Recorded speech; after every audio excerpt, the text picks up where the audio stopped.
কতখানি স্বীকৃতির ফলে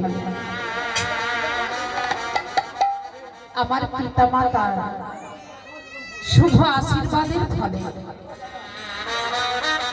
আজকে আপনাদের মতো সাধু গুরু বৈষ্ণবে চরণ ছায়ায় এসে আজকে আমি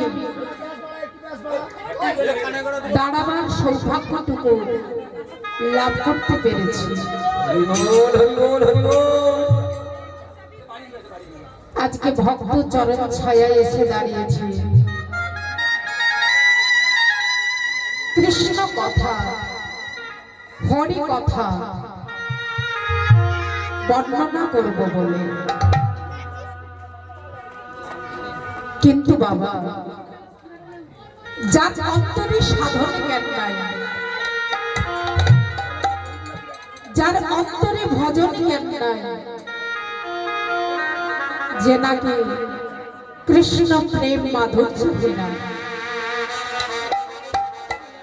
কেমনই সেই অধমা আপনাদের মতো ভক্ত চরণ ছায়ায় দাঁড়িয়ে কেমনই সেই কৃষ্ণ কথা হরি কথা বর্ণনা করবে।